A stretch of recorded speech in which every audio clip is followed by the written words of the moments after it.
Welcome to the Passionate Roaditor, TPR, where we stay on the road to keep you safe on the road.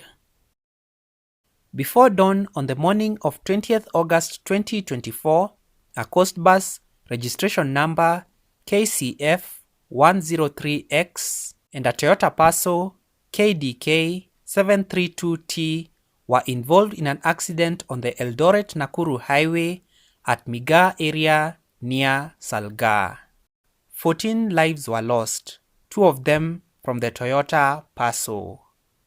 This accident was preventable.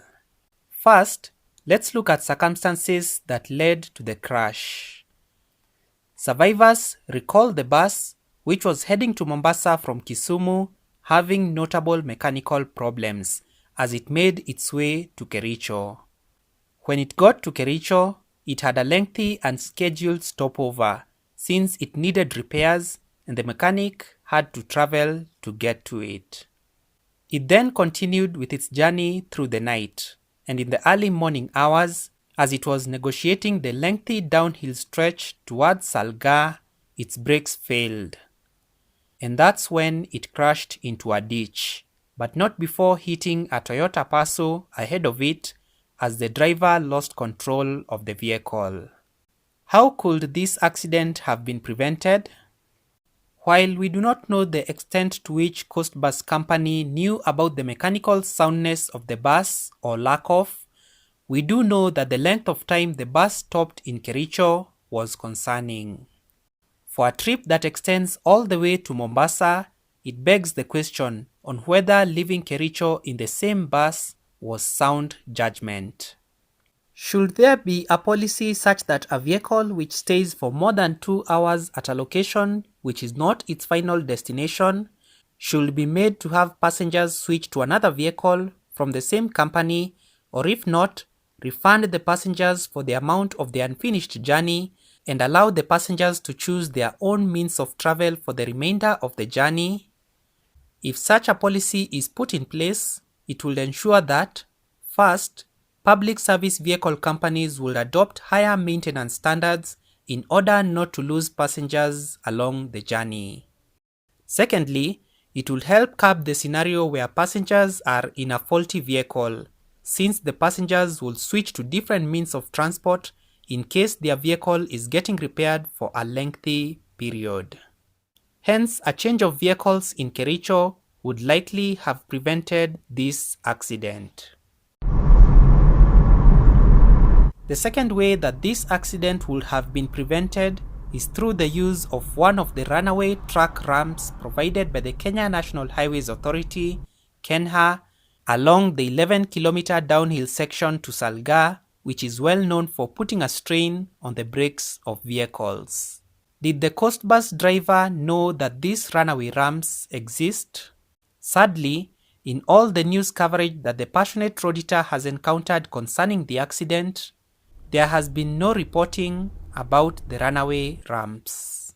This situation is exacerbated by the fact that neither the police, KENHA, nor the National Transport and Safety Authority, NTSA, have come forward to point out the existence of the runaway ramps.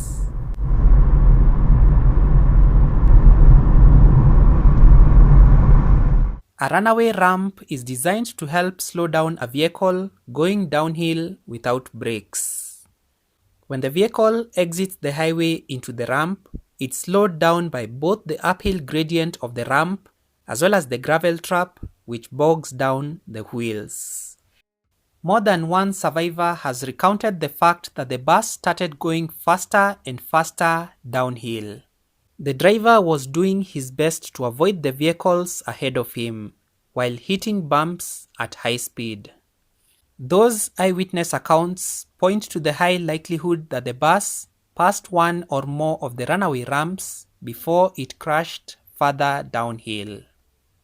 The bus driver is likely to have been under pressure to make it to Nakuru and beyond, given that the bus had already lost valuable time for the Mombasa-bound passengers when it stopped for repairs in Kericho. TPR suggests the following way forward if an accident like the one involving this coast bus is to be avoided. First, the Ministry of Roads and Transport and NTSA should make it clear on when a passenger can seek a partial refund in order to continue with their journey if the repairs on a vehicle they have boarded are taking a long time. Should the length of the stop be capped at 2 hours or 3 hours? The PSV company shuttling the passengers also ought to have the right to shift them to another vehicle over safety concerns, in the event that the vehicle that was ferrying the passengers has a serious mechanical problem. Secondly, KENHA and NTSA should create public service announcements on how runaway ramps operate and where they are situated so that drivers know when and where they can bail out in case of brake failure.